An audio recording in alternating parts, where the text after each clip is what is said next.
Boa noite, meus queridos amigos, minhas queridas amigas. Estamos aqui para iniciar nossa semana de revisão da Polícia Civil do Rio Grande do Norte com a disciplina de Legislação Penal Extravagante. Primeira pergunta que eu faço é se você está me ouvindo bem. O áudio tá ok aí, gente? Tá ok, tá legal, tá fluindo bem aí o vídeo, o áudio. Se tiver tudo ok, as condições aí, coloca para mim aí. Diego, tá tudo ok, pode começar. Tá 5.5, tá tudo certo para a gente começar aqui a nossa resolução de questões da semana de revisão. Sei, gente, que o concurso ele foi adiado, né, ontem à noite, mas vida que segue. Uma hora essa prova vai acontecer. E com certeza os concursos estaduais eles serão retomados mais rapidamente que os concursos federais, nacionais. Porque é só aquele estado superar o momento difícil da pandemia para voltar a ter condição de prova, tá? Diferente de um concurso nacional que exige condições de provas em todas as capitais. Tudo certo, né, gente? Maravilha, em alto e bom som. Então vamos lá para as nossas questões. Vou jogar aqui no material. Aqui eu já vou deixar aqui no material a minha rede social, tá? @prof. Diego Fontes. Você pode me adicionar aí na minha rede social, tá? Aqui tem conteúdo, eu deixo quiz, questões, jurisprudências, muita novidade aí para você, tá? Então, vamos lá, vamos para a nossa primeira questão.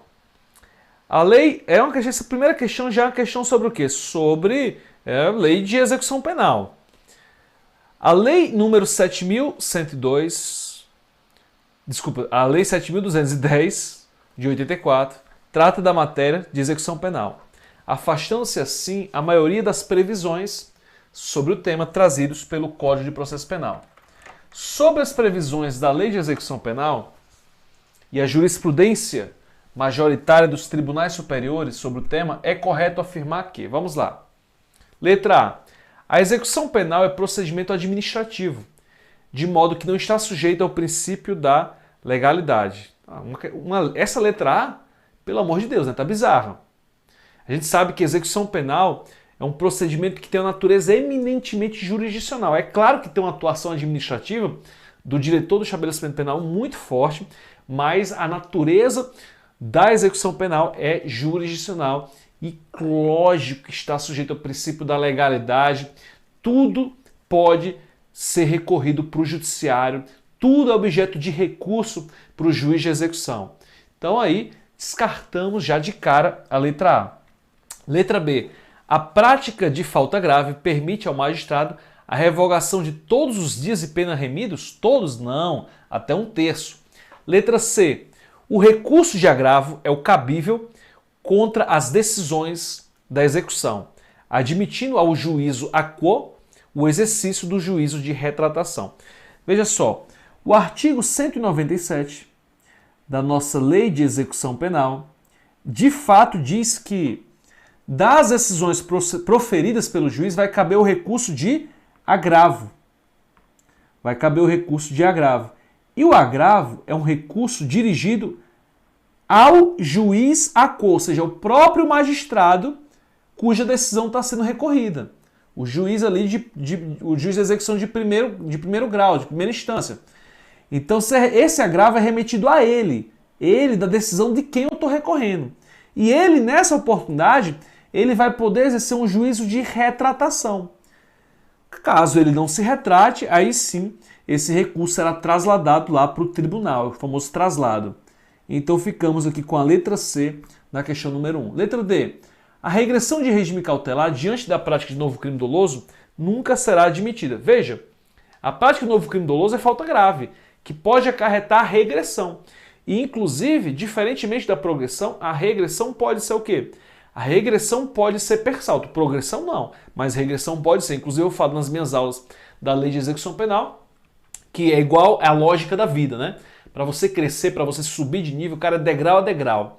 É sempre degrauzinho por degrauzinho, mas para você tomar uma rasteira, meu amigo, você volta lá para a primeira casa, lá para o início, na verdade, do mesmo jeito, gente, na execução penal. Progressão per salto não pode progredir do fechado para o aberto, não pode. Mas regredir, por exemplo, do aberto para o fechado é possível, tudo bem? Letra E. A prática de falta grave interrompe o prazo de contagem do livramento condicional. Aí eu lembro do famoso não clique, né? Não clique. Não interrompe para o quê? Para fins de comutação de pena, de concessão de indulto e também não interrompe para fins de livramento condicional. Então aqui na verdade não interrompe. Questão 1, letra C. Eu trouxe aqui questões apenas da FGV, tá? Vamos lá, questão número 2. Constituem crimes hediondos, exceto. Isso aqui é muito importante, tá? Porque a lei de crimes hediondos, a lei 8.072, teve muita alteração agora com o pacote anticrime. E essas novidades, elas serão preferidas pela banca. As bancas, elas vão cobrar, irão em cima do que há de novo com o pacote anticrime. Mas isso aqui é uma questão antiga, mas que ela se mantém, porque não chegou a incidir em nada que foi ou que tenha sido modificado pelo pacote anticrime. Olha para essa questão. Letra A. Ele está querendo saber o que aí não é crime hediondo, tá? O que não é crime hediondo, porque nós temos aqui um exceto. Letra A. Homicídio em atividade típica de grupo de extermínio praticado por um agente só. Nesse caso, isso aqui é crime hediondo, porque ainda que seja um homicídio simples, mas se ele for em atividade típica de grupo de extermínio, mesmo que praticado por um agente, será crime hediondo. Veja que não precisa ser uma atividade de grupo de extermínio, mas que tem as características de uma atividade de grupo de extermínio. Letra B, epidemia como resultado morte. Está previsto também no rol da lei de crimes hediondos. Letra C, favorecimento da prostituição ou de outra forma de exploração sexual de criança ou adolescente ou vulnerável. Também está previsto no rol. Eu já vi uma questão colocando, só de sacanagem, exploração sexual de pessoas adultas. Não. A nossa lei de crimes hediondos não fala exploração sexual de pessoas adultas. Fala o quê? Prostituição ou forma de exploração de criança, exploração sexual de criança, adolescente ou vulnerável. O que nós não temos é essa letra D. Envenenamento de água potável, substância alimentícia ou medicinal. Isso até na versão original da Lei 8.072 chegou a ser incluído, na versão original da Lei de Crimes Hediondos, mas não faz mais parte do rol de crimes hediondos. E aí a letra E, lesão corporal seguida de morte quando praticada contra integrante do sistema prisional. Sim, está previsto tanto a lesão corporal gravíssima como a lesão corporal, claro, ambas dolosas, seguida de morte, quando praticado contra militares do 142, ali onde fala das Forças Armadas, 144, segurança pública. Ele fala também agente de segurança prisional, mas hoje está dentro do 144, os seguranças prisionais. E nós temos também contra membros integrantes da Força Nacional de Segurança Pública. Não só contra estes, claro, em razão de estarem no exercício da função ou por conta da função. Mesmo que o cara esteja de folga, se ele sofrer, por exemplo, um crime, aí, se ele for vítima de um crime de lesão corporal gravíssima ou seguida de morte, estando no exercício da função, ele vai, claro, óbvio, esse sujeito vai responder por um crime hediondo. Mas se ele vitimar, por exemplo, digamos, um policial que esteja na folga, mas porque o policial foi identificado como tal, nesse caso nós também teremos um crime hediondo, tudo bem? E aí ficamos com a letra D na questão número 2, beleza? Pessoal, rapidinho, vou só resolver um problema aqui, daqui a pouco eu tô de volta, tá? Não sai daí, rapidinho, é só um break. Valeu!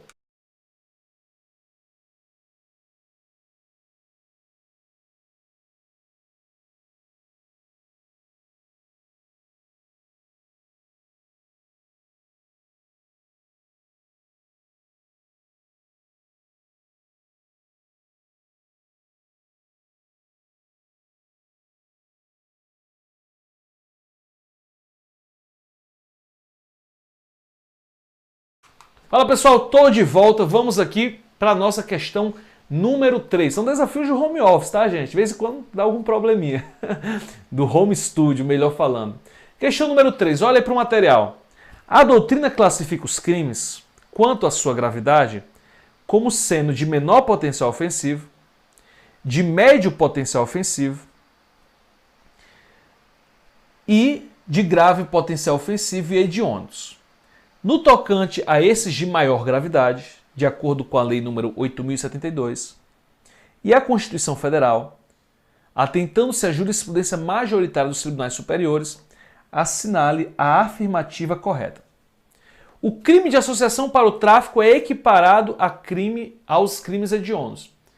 associação para o tráfico, crime do artigo 35 da Lei 11.343, da nossa Lei Antidrogas, não é considerada equiparada a hediondo. Veja só, quais crimes da Lei Antidrogas são considerados equiparados a hediondos?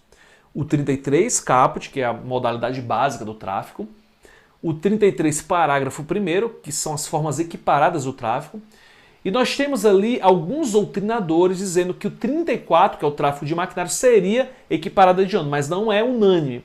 E temos que aí sim há uma convergência, há uma unanimidade com relação ao 36, que é o financiamento ou custeio do tráfico, desde que não seja o quê?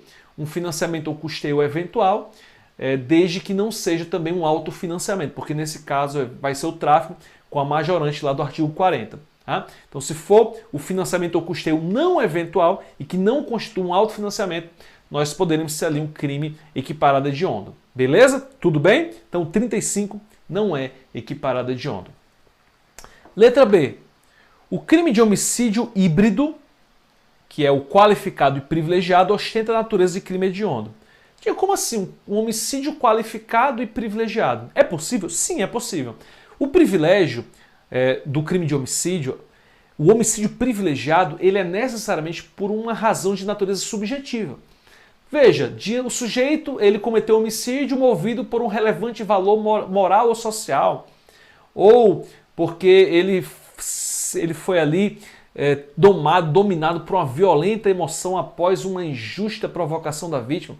Veja, nós temos aí motivos subjetivos que estão na cabeça daquele que comete o crime de homicídio, conforme lá o nosso Código Penal.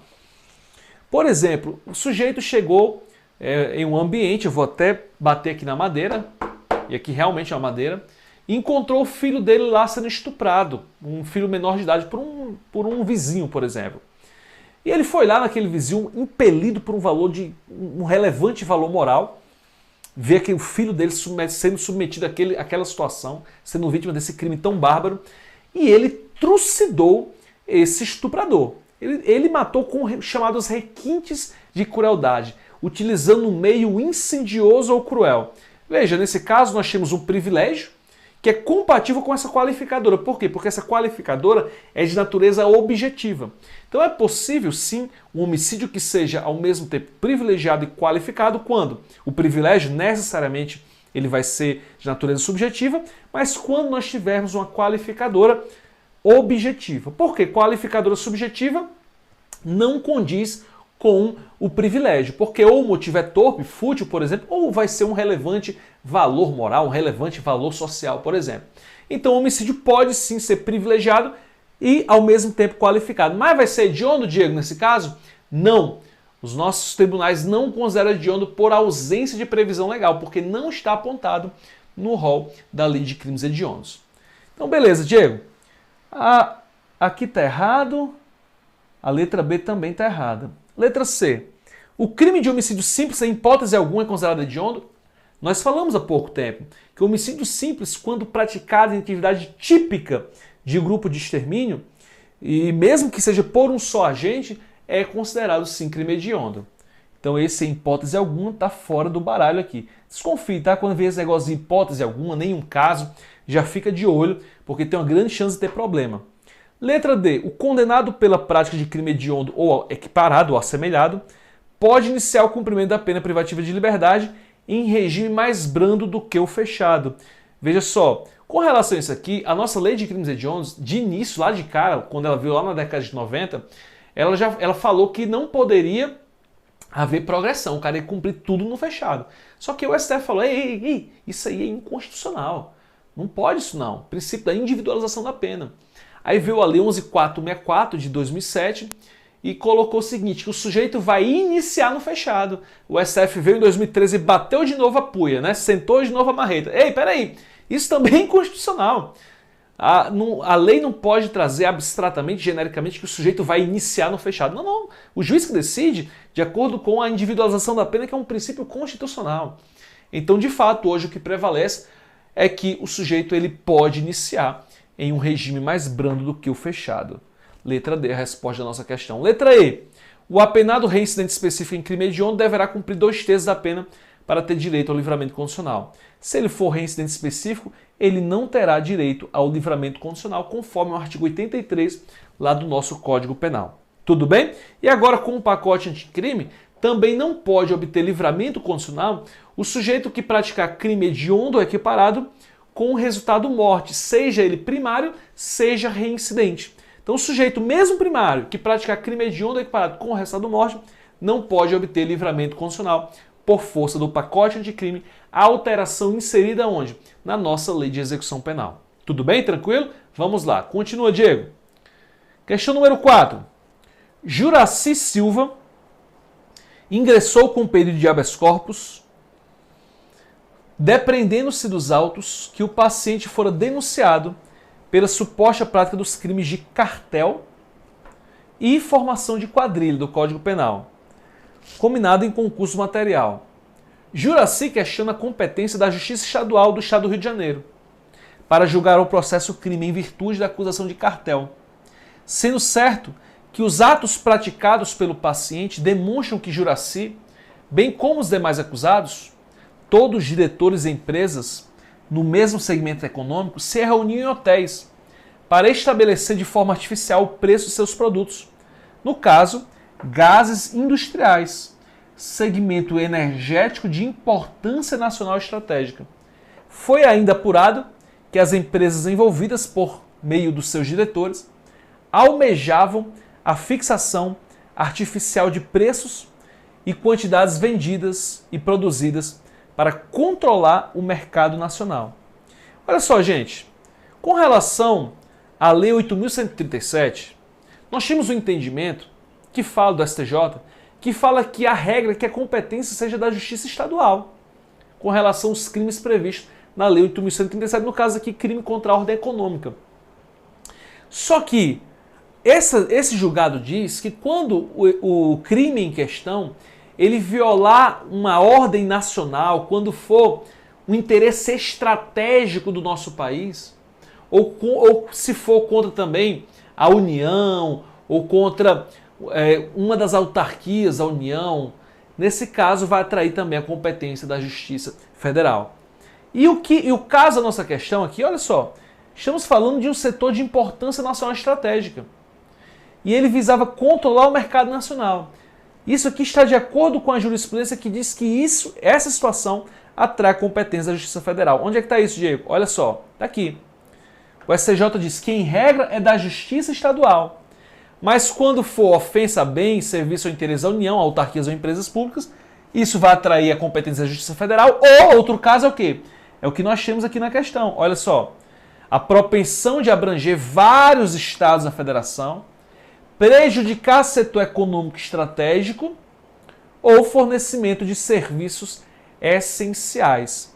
Então, nessa situação aqui, é justamente o que a nossa questão trouxe, veja que é uma questão jurisprudencial, o que leva a nossa resposta aqui ser a alternativa, olha só, letra A. Concedida, essa ordem deverá ser concedida, visto ser inequívoco o interesse da União por se tratar de setor estratégico para a economia nacional e o risco à ordem econômica transcender a esfera local. Então ficamos aí com a letra A. Olha que interessante, aqui ele estava recorrendo, dizendo que não era competência da Justiça do Estado do Rio de Janeiro. Não era competência da Justiça Estadual do Rio de Janeiro. Aí ele pergunta, essa ordem deve ser o quê? Deve ser concedida, porque de fato é competência da Justiça Federal. Letra A, resposta da nossa questão número 4. Tudo bem, gente? Tá tranquilo aí? Tudo certo? Deixa eu ver aqui o chat, como é que tá? Tudo certo aí, né, gente? Boa noite, estou aqui já. Maravilha, tá tudo certo. Então vamos lá. Questão número 5. Durante determinada investigação penal de crime de associação para o tráfico, entendendo pela existência de indícios de autoria e inexistência de outros meios para a obtenção da prova, a autoridade policial representou pela decretação da interceptação das comunicações telefônicas, das comunicações das linhas telefônicas de titularidade de determinado investigado. Ao receber o pedido, o magistrado, de maneira fundamentada, autorizou a interceptação pelo prazo inicial de 30 dias, deixando claro que eventual pedido de prorrogação desse prazo deveria ser devidamente fundamentado. Veja só, Nós temos aqui os requisitos para autorização dessa interceptação. Veja, temos um crime de associação para o tráfico, que é o crime do artigo 35 da Lei de Drogas, que é punível com pena de reclusão. Então, cumpre um dos requisitos para interceptação telefônica. Nós temos aqui outro requisito que apontam indícios de autorias. Olha só, indício que é a chamada fumaça. Olha, mais um requisito atendido. E nós temos também a inexistência de outros meios disponíveis. Ou seja, a prova de que, a demonstração de que a interceptação telefônica é a última ratio, é a última medida. Agora o problema é que esse prazo de 30 dias, porque de acordo com a nossa lei, o prazo é de 15 dias. E esse prazo ele é prorrogável. Prorrogável. Interessante que a nossa lei não traz um limite para prorrogações. A nossa lei de interceptação 9296 de 96 não diz que é 15 por mais 15 ou renovável uma vez por igual período. Não. Ela diz que é de 15 dias o prazo e que esse prazo é prorrogável, claro, com autorização judicial, fundamentada, justificando. Tudo bem? O problema, então, aqui, dessa alternativa, dessa questão, vai ser essa questão relativa ao prazo. E aqui, entre as alternativas que nós temos a letra A falando que interceptação não poderia ser requerida pela autoridade policial, dependendo da autorização de pedido expresso do MP. Ora, a autoridade policial ela pode requerer sim interceptação telefônica durante a investigação. O MP pode requerer durante a investigação e durante a instrução. A letra B, a interceptação das comunicações telefônicas não poderia ser autorizada durante as investigações. Como assim? Pode sim, tanto nas investigações quanto durante a instrução. Letra C, o crime de associação para o tráfico não admite interceptação? Admite, porque o crime de associação para o tráfico tem pena de reclusão.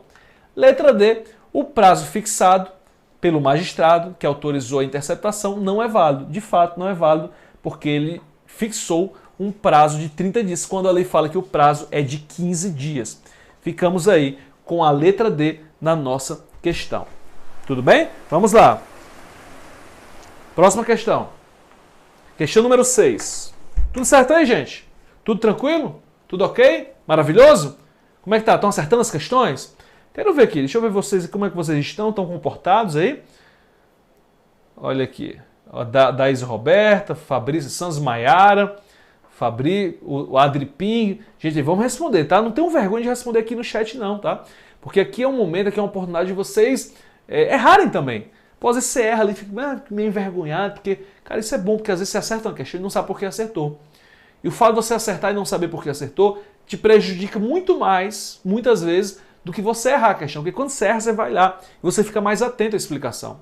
Você fica mais atento ao comentário da questão, a razão do porquê você errou, tá? Então, quando a gente fala que é hora de errar aqui, não é apenas um comentário aí, digamos, um clichê. Não, é porque realmente isso funciona, tá? Vamos lá. Vamos para a nossa próxima questão. Questão 6. Comissão parlamentar de inquérito de determinada Assembleia Legislativa, regularmente instaurada, determina a interceptação de comunicações telefônicas de Jorge, com base na Lei 9296, bem como a quebra do sigilo de dados telefônicos de João, sendo que ambos figuravam na condição de investigados.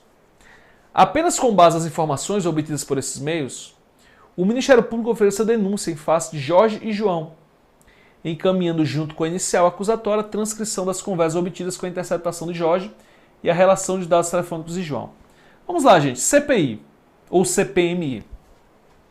Ela pode quebrar sigilo telefônico? Ela pode autorizar a interceptação telefônica? De forma alguma. Não pode. Interceptação telefônica, CPI não vai ter acesso ao conteúdo da conversa. Mas o que ela pode quebrar é o sigilo dos dados telefônicos. E qual a diferença? Veja, interceptação telefônica, eu estou falando de interceptar a conversa, o conteúdo das conversas. Quando eu falo de quebra do sigilo dos dados telefônicos, eu estou falando dos dados relativos às chamadas. Por exemplo, o terminal telefônico A, pertencente a José, ligou para o terminal telefônico B, pertencente a Maria. O terminal telefônico A, pertencente a José, estava na cidade de Ribeirão Preto, no dia dessa ligação, no horário dessa ligação. O terminal telefônico B pertencente a Maria estava na cidade de Mossoró, no dia e horário dessa ligação. Essa ligação durou aproximadamente 45 minutos e 23 segundos. Veja que são dados. Não tem ali o que José e Maria conversou. Não. Mas dados relacionados ao contexto dessas ligações. Quantas chamadas foram feitas, quantas foram recebidas, duração das ligações, localização dos terminais telefônicos, tudo isso são dados telefônicos. Isso a CPI ou a Comissão Parlamentar Mista de Inquérito podem quebrar, podem. Mas o conteúdo da conversa não. Por quê? Porque está sujeito ali, é o que a gente chama de núcleo duro ali da função jurisdicional, né? Só pode com autorização judicial a interceptação telefônica. A própria Constituição traz esses requisitos que são inafastáveis, que é o juiz autorizar e termos ali uma finalidade ligada à investigação de natureza criminal ou uma instrução processual penal. Beleza, Diego? Então, vamos lá. Letra A. A relação de dados telefônicos de João configura prova válida, enquanto a transcrição a partir da interceptação das conversas telefônicas de Jorge configura prova ilícita. Perfeito, é isso mesmo. Os dados telefônicos, a CPI ou a CPMI pode quebrar, mas essa transcrição que foi da própria conversa, do conteúdo da conversa, não, porque é só com autorização judicial. Então, questão 6, letra A. Vamos lá para a nossa questão número 7. De acordo com as previsões da Lei de Armas, Estatuto do Desarmamento, analise as afirmativas a seguir. Item 1. A posse isolada de grande quantidade de munições de uso permitido, em desacordo com as determinações legais ou regulamentares, quando desacompanhada da apreensão da arma de fogo, não constitui crime. Ei, peraí, cuidado. Aqui, repare que ele fala grande quantidade de munições. Cuidado, porque nós temos duas decisões. Uma decisão do STF, acho que era uma mulher, uma situação que uma mulher estava portando num colar um pingente que era uma munição de .50, mas era uma munição. E nesse caso o STF aplicou o princípio da insignificância, dizendo que não constituía crime portar uma munição. Teve outra decisão do STJ, que era um sujeito que estava com 8 munições desacompanhado da arma. Essa também que estava com um pingente também estava sem arma, tá? Só com essa uma munição na forma de pingente. Aí depois teve outro caso que eram 8 munições, mas sem a arma, também se entendeu que não havia crime. Por isso que essa questão aqui falou o quê? Grande quantidade, justamente para fugir o quê? Desses precedentes jurisprudenciais. Então, se é uma grande quantidade de munição, mesmo que esteja desacompanhada da arma, vai responder sim por crime do Estatuto do Desarmamento, porque nós temos aqui um crime de perigo abstrato, tá? O só fato de portar munições, né, aqui em relativa quantidade, vai ser crime previsto na nossa Lei 10.826. Então o item 1 está o quê? O item 1 está errado. Item 2. A cessão, mesmo que gratuita, de arma de fogo de uso restrito, sem autorização ou em desacordo à determinação legal regulamentar, configura crime, punido com a mesma sanção daquele que transporta arma de fogo de calibre permitido com numeração suprimida. Sim, perfeito, porque aqui ambos responderão pelo 16. Por isso que é a mesma sanção. Tudo bem? Maravilha. Item 2, então, está correto. Vamos lá. Item 3. O crime de disparo de arma de fogo é expressamente subsidiário, somente havendo punição do agente caso a finalidade com o disparo não seja praticar outro crime.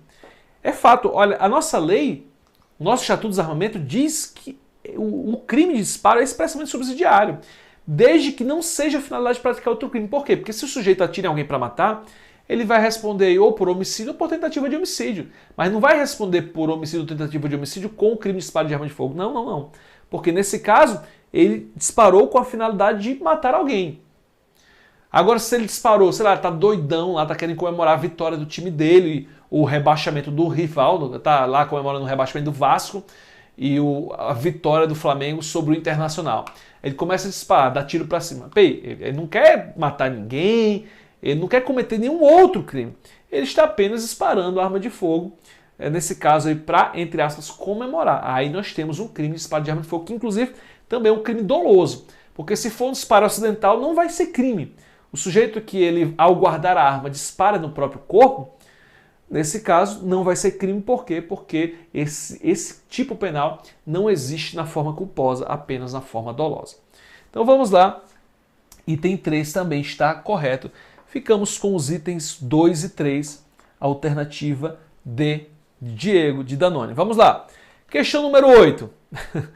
Em cumprimento de mandado de busca e apreensão, no local de trabalho de João, que era um estabelecimento comercial, e aqui eu vou pegar o marca-texto, porque isso aqui é muito importante, de sua propriedade e de sociedade em que figurava como administrador e principal sócio. Isso aqui é importantíssimo para a resolução da nossa questão. Veja, foram apreendidas 2 armas de fogo de calibre permitido com numeração aparente.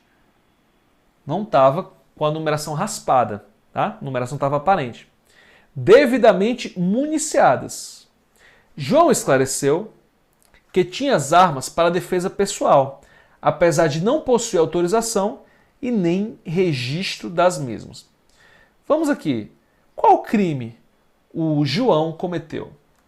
Veja, o João, primeiro, ele cometeu o crime de porte ou de posse de arma de fogo, ou de posse irregular. Isso aqui que eu destaquei para você em amarelo é essencial para a gente verificar que o João estava na posse irregular de arma de fogo de calibre o quê? Permitido. Porque o artigo 12 do nosso Estatuto do Desarmamento, ele é muito claro em afirmar no interior da residência ou dependência dela, ou ainda no seu local de trabalho. Só que veja, se um funcionário do João desculpa, já dei até o ouro, né? Já entreguei o ouro. Se o funcionário do João tivesse com a arma guardada lá no trabalho dele, lá na empresa do João, o funcionário do João, nesse caso, responderia por porte e não por posse. Como no caso, o João é o titular, é o responsável legal do estabelecimento, dessa empresa, aí ele vai responder pelo delito de posse irregular de arma de fogo de calibre o quê? De uso permitido. Beleza, Diego, calibre permitido. Mas, Diego, são 2 armas. Ele responde por 2 crimes ou por um crime apenas? Nesse caso, como são 2 armas do mesmo calibre, o João vai responder por crime único de posse de arma de fogo de uso permitido. Não existe concurso de delitos porque são armas do mesmo calibre. O STJ antigamente entendia que se o sujeito fosse encontrado com arma de uso permitido e com a de uso restrito, ele responderia pelo crime mais grave. Só que hoje entende-se que é um concurso formal de crimes, tá? As decisões mais recentes do STJ estão nesse sentido de ser um concurso formal de crimes. Mas nesse caso, como é do mesmo calibre, ele comete um crime único de posse, e não de porte, de posse de arma de fogo de uso permitido, que é o crime do artigo 12 do nosso Estatuto do Desarmamento. Tudo bem, meu querido? Tudo bem, minha querida? Tá tudo jóia aí, tá tudo certinho. Vocês estão bem aí? Como é que vocês estão? Coraçãozinho aí, tá ansioso ainda? Como é que tá com esse adiamento? Vocês gostaram? Ficaram putos? Ficaram chateados? Conta pra mim aí. Conta pra mim, coloca nos comentários aí, tá? Eu quero ouvir sua opinião. O que você achou desse adiamento? Vamos lá. Voltando aqui para nossas questões. Questão número 9. Sobre as medidas integradas de proteção previstas pela Lei 11.340, que é a nossa Lei Maria da Penha, analise as afirmativas a seguir. Quando ele está falando dessas medidas integradas de proteção, nós estamos falando de políticas públicas. De políticas públicas trazidas na Lei Maria da Penha. Não estou falando das medidas protetivas não, tá? Eu estou falando das políticas, das políticas mais abrangentes, digamos assim, previstas na Lei Maria da Penha. E ele quer saber o que aí faz parte desse conjunto de medidas integradas, essas políticas públicas. Aí nós temos destacar nos currículos escolares de todos os níveis de ensino os conteúdos relativos aos direitos humanos, à equidade de gênero e de raça ou etnia, e ao problema da violência doméstica e familiar contra a mulher. Pessoal, só um minuto, meu cachorro aqui deu um tilt aqui. É o desafio do home studio, tá? Só um minuto, volto já.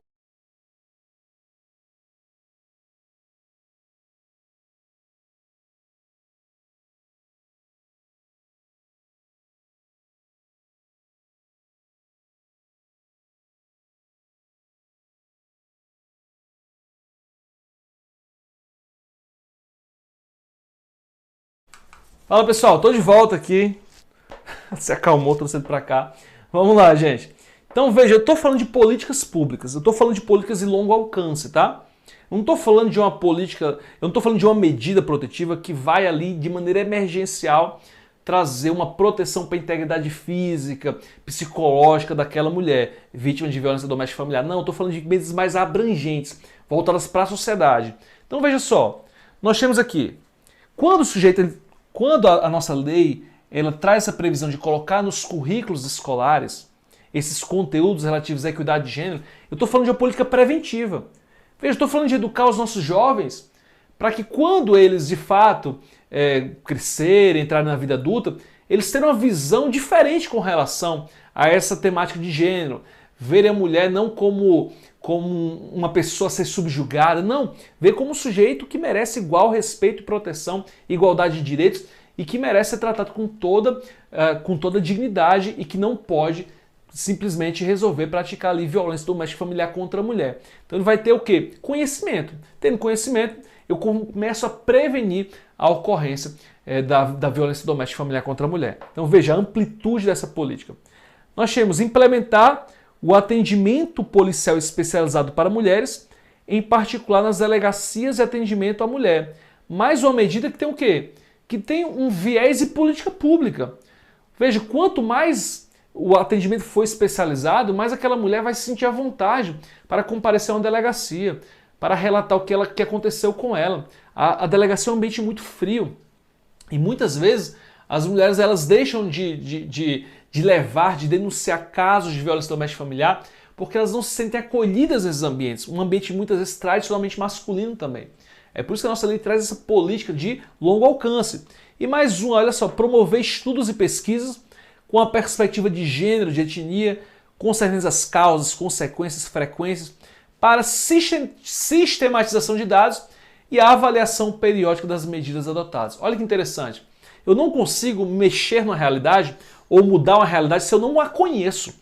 Então veja, qualquer política pública, ela vai ter inserida dentro dela a promoção de estudos, de pesquisas, coletar dados para eu entender esse fenômeno, porque eu entendendo esse fenômeno eu vou conseguir atuar nele de maneira mais profícua, de maneira mais precisa e aí conseguir sim de fato melhorar essa realidade.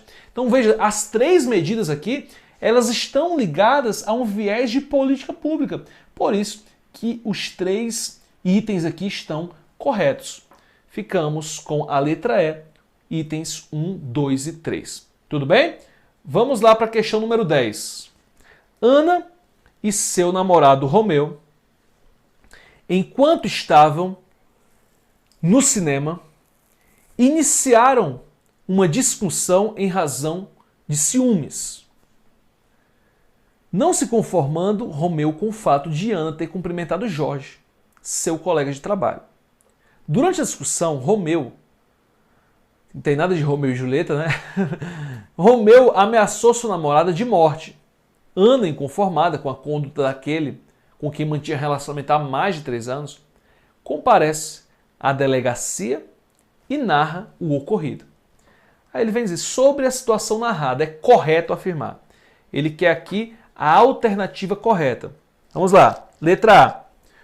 Os crimes de ação penal pública condicionada à representação, quando praticados no contexto da Lei 11.340, admitem a retratação do direito de representação, desde que, antes do, deixa eu pegar aqui uma canetinha, do recebimento da denúncia, em audiência especial na presença do juiz e ouvido do MP. Perfeito. Temos aqui um crime de ameaça, um crime de ação penal pública condicionada à representação. Nesse caso, é possível se retratar da representação? Sim. Só que ele tem um marco aqui. Olha, o marco tem que ser antes do recebimento da denúncia. Cuidado, porque às vezes a prova só de sacanagem coloca oferecimento. Não, a lei fala antes do recebimento. E vai ser uma audiência especial por quê? Porque o juiz tem que ouvir. Não pode facilitar muito, porque é muito comum, meu querido, minha querida, a mulher, por uma questão de violência, por uma questão de se sentir muitas vezes diminuída em uma relação abusiva, uma relação tóxica, ela ir lá e retirar a representação. Ela se retratar. Muitas vezes por estar sofrendo ameaça, ou por estar numa situação realmente de estar num relacionamento abusivo, tóxico. Então é necessário que haja uma formalidade maior, para que nós não tenhamos, infelizmente, a costumeira prática dessa retratação. Né? Por isso que ele se cerca, olha, tem um momento certo, até o recebimento da denúncia, nessa audiência especial. Letra A é a resposta correta da questão número 10. Vamos lá. A letra B diz que o juiz, através de medidas protetivas de urgência, requeridas por quem de direito, poderá determinar a proibição de contato e aproximação com a vítima, mas não a suspensão de posse regular de arma de fogo. Ei, isso aqui o juiz pode, sim. O juiz também pode determinar o afastamento do lar. Letra B está errada. Letra C.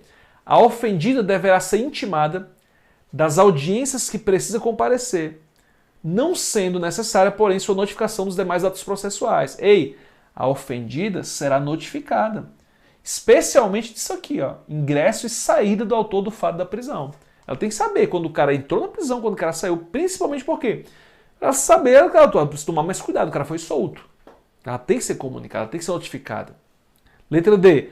Aos crimes praticados no contexto da Lei 11.340, não se admite composição civil dos danos ou transação penal, sendo só possível a suspensão constitucional do processo. Ei, olha só, quando nós tivermos uma situação envolvendo violência doméstica e familiar contra a mulher, mesmo que estejamos diante de uma infração de menor potencial ofensivo, nós não poderemos ter aplicação da 9.099, nem do rito, nem dos seus institutos despenalizadores. Então não vai aplicar transação penal, nem composição civil, nem também a suspensão constitucional do processo. A própria lei Maria da Penha prevê isso. Letra E. A relação de namoro de Ana, por não constituir casamento ou união estável, não justifica a aplicação da lei 11.340. Ei, a relação de namoro, sim, ela justifica. Por quê? Porque nós temos aqui uma relação íntima de afeto. Cuidado, porque existe entendimento que o chamado namoro efêmero não dá aso à aplicação da Lei Maria da Penha.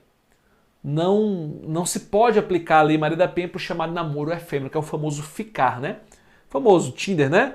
Um para lá, um para cá, como é? Curte, descurte. Faz muito tempo que eu não uso isso, gente. Mas muito tempo mesmo. Então, como é? Negócio de Tinder. Encontrou hoje, já pau, né? O cara acabei de conhecer, já tá ficando. Esse namoro efêmero tem decisão do STJ no sentido de não reconhecer a aplicação da Lei Maria da Penha. Mas uma relação íntima de afeto, e aqui está muito claro que é um namoro, aplica-se sim a Lei Maria da Penha e não precisa haver coabitação, tá? Eles não precisam morar juntos. Pode ser inclusive um relacionamento que já acabou, mas que esteja vinculado a esse contexto de uma relação íntima de afeto que já existiu. Vamos lá. Então, questão 10, letra A. Questão número 11. Relativamente à lei de drogas, analise as afirmativas a seguir. Item 1. Em qualquer fase da persecução criminal relativa aos crimes previstos na lei de drogas, é permitida a infiltração por agentes de polícia em tarefas de investigação, mediante autorização do juiz, não é do Ministério Público. Item 2. O crime de tráfico é inafiançável? É inafiançável? É. Previsão constitucional. É insuscetível de graça? É. De indulto, de anistia, tudo previsto na Constituição, mas isso aqui não. Isso aqui não. Isso aqui está errado. Por quê? Porque a regra é a liberdade provisória. A regra é a liberdade provisória. Inclusive, a nossa lei de crimes hediondos não permitia a liberdade provisória, ela foi declarada inconstitucional, esse trecho, né? Foi declarado inconstitucional, depois foi modificado também pela lei 11.464.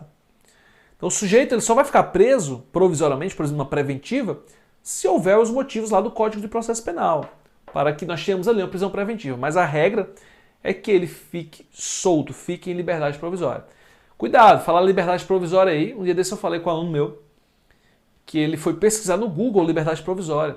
E o primeiro resultado da pesquisa que apareceu foi a música do Henrique e Juliano. Né? Eu não sei voltar. Né? Disse que eu estava solteiro, Lembra dessa música? Pois é. E ele não conseguiu mais estudar, porque ele ficou pensando na ex dele, cujo namoro tinha acabado há pouco tempo. E ele ouviu a música, já pegou um Danone ali, já pegou uma garrafinha, já começou... E não estudou mais. Passou 2 dias sem estudar. Cuidado, tá? Foca aqui, foca no estudo, beleza? Livramento constitucional cabe, Diego? Cabe. Não vai caber o quê? No caso, esse sujeito for um reincidente específico, e não vai caber o livramento constitucional por força do artigo 83 do Código Penal. Item 3. Então o item 1 está errado, o item 2 também, né? Item 3. Uma vez encerrado o prazo do inquérito e não havendo diligências necessárias pendentes de realização, a autoridade de polícia judiciária relatará sumariamente as circunstâncias do fato, justificando as razões que levaram à classificação do delito, indicando a quantidade e a natureza da substância ou do produto apreendido, o local e as condições em que se desenvolveu a ação criminosa, as circunstâncias da prisão, a conduta, a qualificação e os antecedentes do agente. Isso aqui é ipsis literis o artigo 52 da nossa lei de drogas, inciso 1º, quando fala dos procedimentos que a autoridade policial deverá tomar ao remeter o inquérito policial ao juiz. Beleza? Questão número 11, item 3 está correto, somente ele. Então nós ficamos aí, se somente a afirmativa 3 estiver correta, letra C. Questãozinha, gente, tranquila. Tem muita gente que tem medo da FGV. Essas FGV dá medo em português, tá? Português sim é uma prova mais difícil da FGV, mas as provas de direito da FGV são tranquilas. Basicamente, exige-se um estudo doutrinário, não é só letra de lei não resolve, tá? Tem que conhecer a jurisprudência, tem que conhecer a doutrina, porque cobra a doutrina, sim, a nossa prova da FGV. Tudo bem? Vamos lá. Questão número 12. O oferecimento de substância entorpecente cannabis sativa, popularmente conhecida como maconha, a outrem sem objetivo de lucro e para consumo conjunto, constitui que crime, gente? Aí ficou fácil, né? É o chamado crime de uso compartilhado, que está lá no 33, parágrafo 3º. Então nós, deixa eu só ver onde é que está aqui a alternativa correta. Acho que é letra B, está aqui. Conduta equiparada ao tráfico de drogas, artigo 33, parágrafo 3º. Está aqui. Eu quero te relembrar algumas exigências desse tipo penal. Veja, primeira coisa, nós temos a conduta do sujeito, deixa eu pegar aqui um azulzinho, oferecer sem objetivo de lucro. Tem outra coisa que não está aqui, que o nosso legislador, ele não colocou um outro requisito previsto lá no 33, parágrafo 3º, que esse oferecimento, ele é o quê? Ele é eventual. Eventualmente. Oferecer eventualmente. Ele esqueceu de colocar, tá? Mas é um outro requisito trazido no 33, parágrafo 3º. Então, oferecer ou eventualmente sem sem objetivo de lucro para consumo conjunto. Oferecer a quem? Tem outro requisito que não está aqui, que é a pessoa de seu relacionamento. A pessoa de seu relacionamento. Questão mal elaborada, tá? A pessoa de seu relacionamento. Diego, precisa ser um relacionamento amoroso aqui? Um relacionamento conjugal? Não, não, não.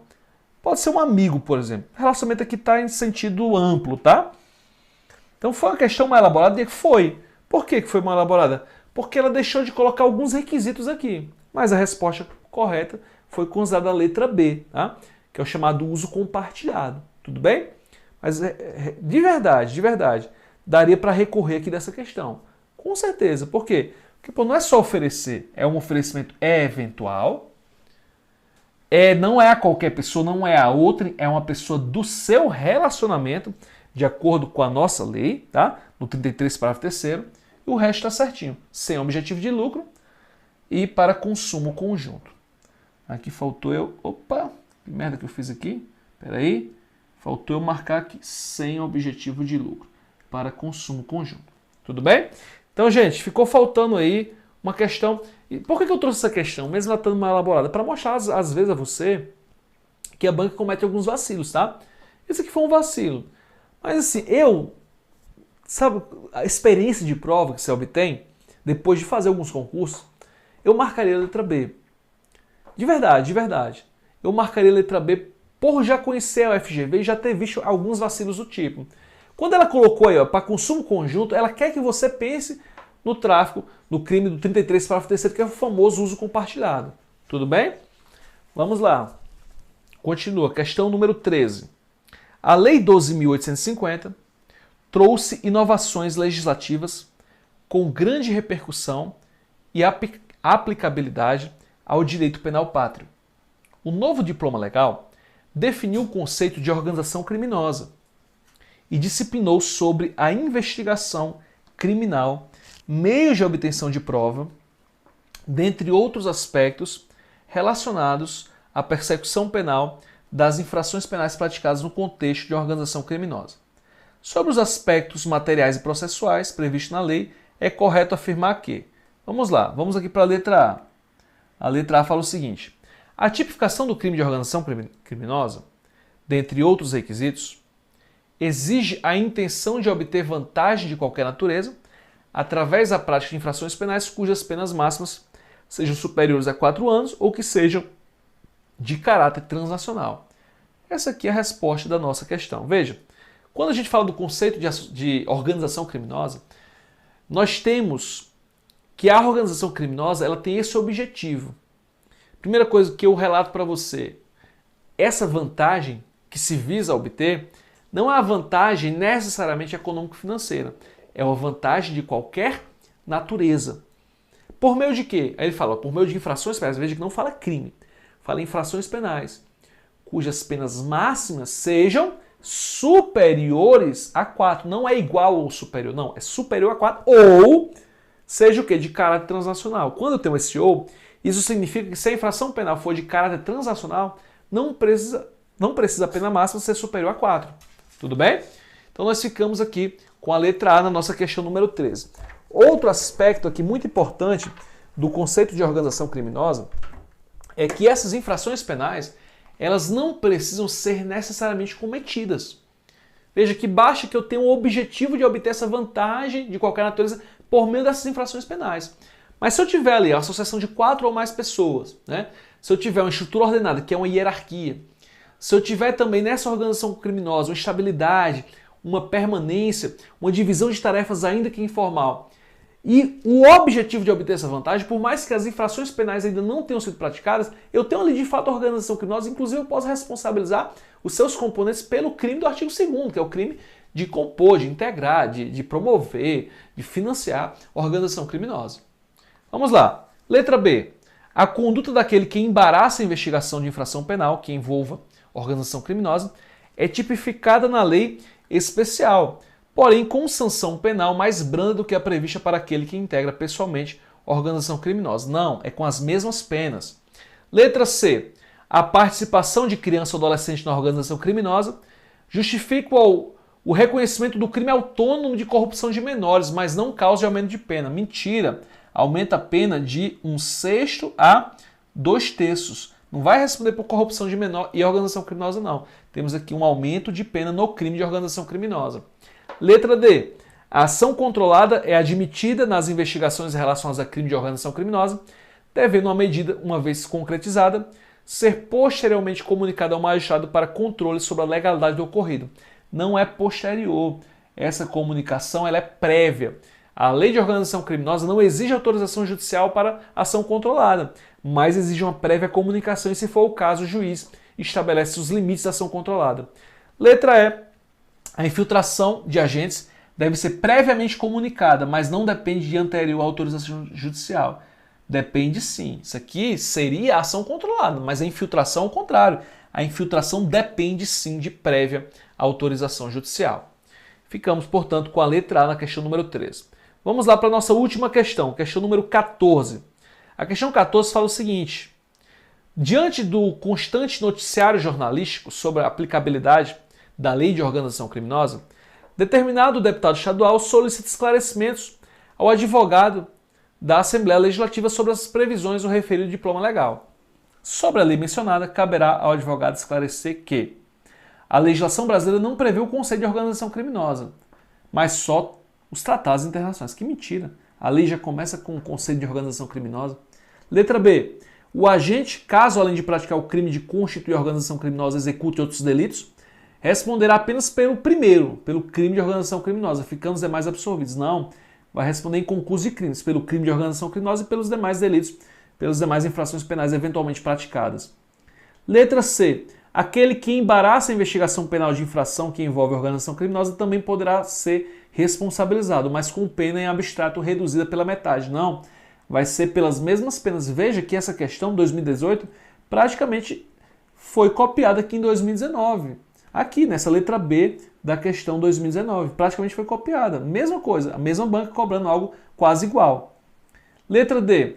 O agente incidirá em causa de aumento de pena sobre o delito de constituir a organização criminosa se nesta houver participação de funcionário público, desde que a organização se valha dessa condição para praticar a infração penal.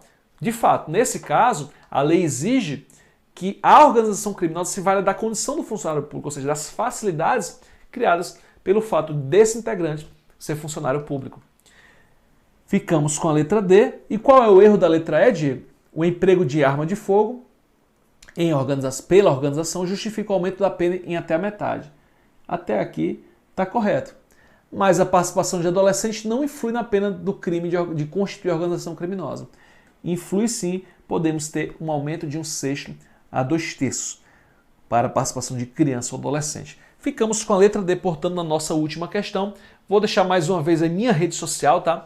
Para você acompanhar meu trabalho, me seguir lá no Instagram e ficar por dentro das questões que eu posto diariamente, do quiz e também das jurisprudências novinhas e comentadas que eu sempre coloco lá na minha rede social.